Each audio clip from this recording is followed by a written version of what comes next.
Welcome to my channel. Today I'm excited to chat with you as a consultant that is passionate about mental health and well-being in the corporate world. Sometimes it's hard to hear that quiet whisper of our well-being telling us we might need a change.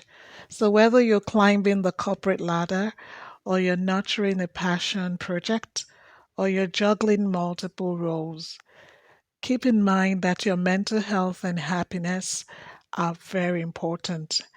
Let's discuss some signs that suggest your job might be asking more of you than it's giving you back, and how to recognize the signs can be your very first step toward a fulfilling professional journey. A quick note before I continue: the thoughts and recommendations I offer are drawn from my personal insights and are not affiliated with any specific organizational beliefs. So, if you're ready to uncover the signs, let's dive into it.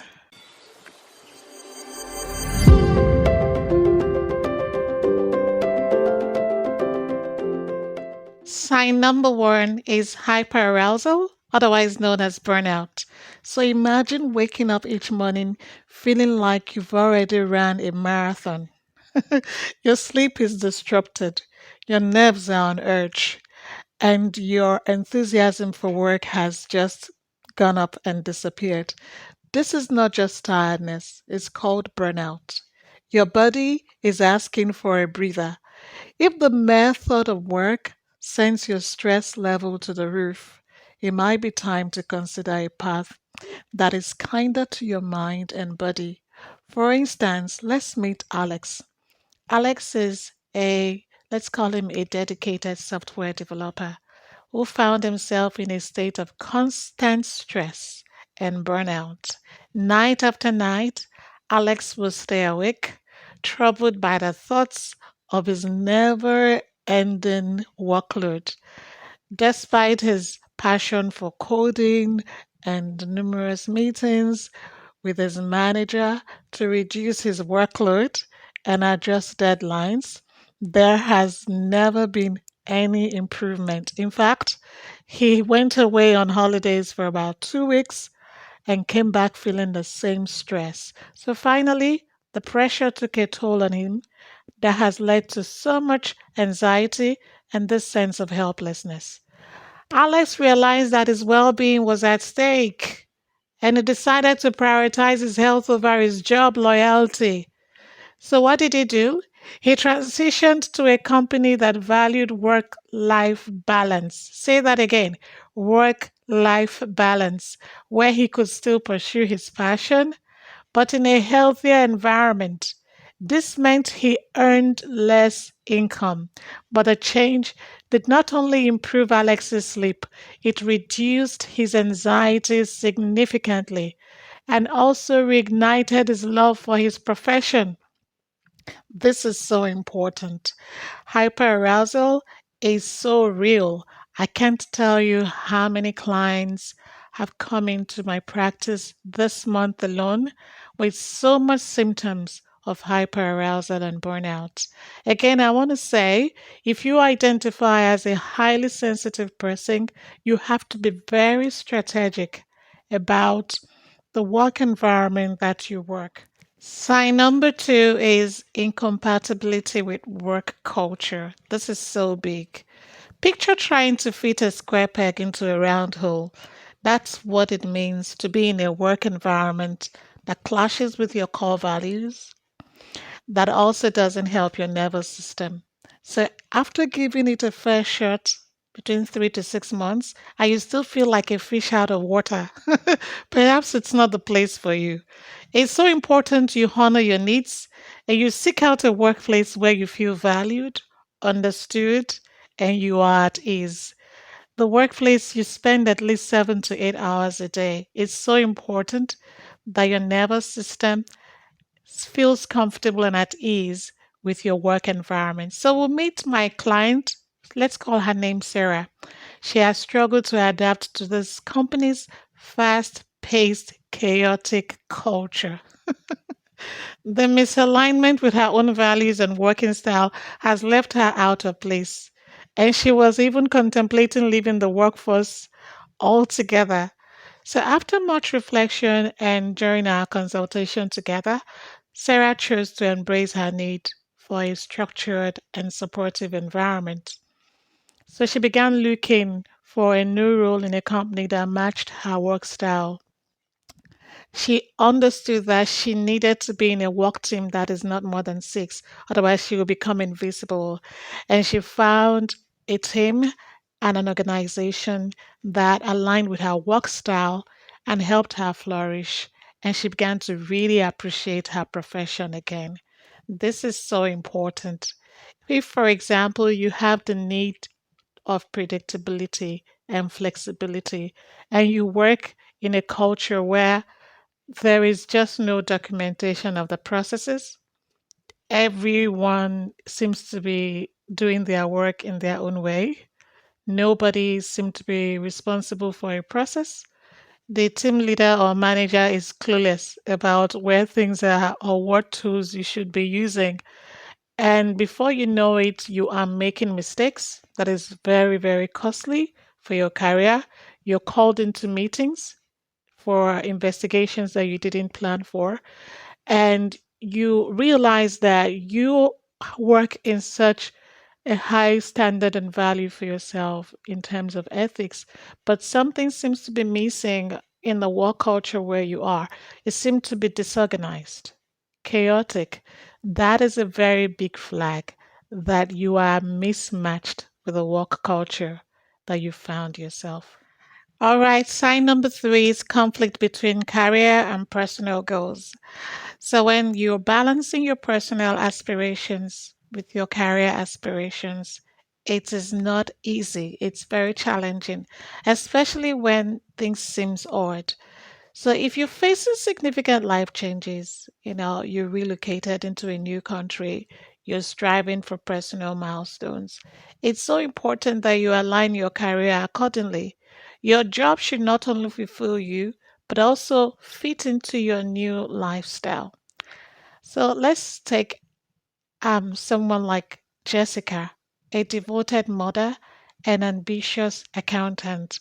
She is now faced with a dilemma whether she should accept a promotion she was offered at work that will conflict with her family's commitment. Jessica courageously declined the opportunity. She chose to instead stay on part-time role that will allow her to juggle her personal and family responsibilities with her professional responsibilities. This decision really helped Jessica's career remain in alignment with her personal life. So, when you are fostering and nurturing an environment, say you are looking to conceive a child, that is not a time I would recommend you take on a role, a new job, because usually when you start a new role, it will take about 3 to 6 months to adjust into that role. So consider a less time for pressure and take on a position. So if you're looking, for example, to conceive, you might want to consider taking a part time role, a job that doesn't require so much, that is less stressful because of your personal goal in terms of raising a family. Sign number four, uncertainty about contract renewal or unfulfilled potential. So if you're brimming with potential, yet you feel boxed in, you feel small in your role, it might be time to spread your wings, whether it's uncertainty about your future role or a feeling that you are just not where you are meant to be. Listen to that inner voice, urging you to explore new opportunities where your talents can truly flourish. So let's see one of my guest clients, like I would call it, Tom. He's an experienced project manager, right? And he sensed his talents were very underutilized, and he feared his contract might not be renewed. Rather than waiting in limbo for management to decide, Tom decided to take control of his career. He explored his entrepreneurial spirit and launched a consulting business. Yes, utilizing his skills to the fullest. This bold move not only secures his professional future, but it also brought him such profound new sense of accomplishment and fulfillment. This is also part of my story.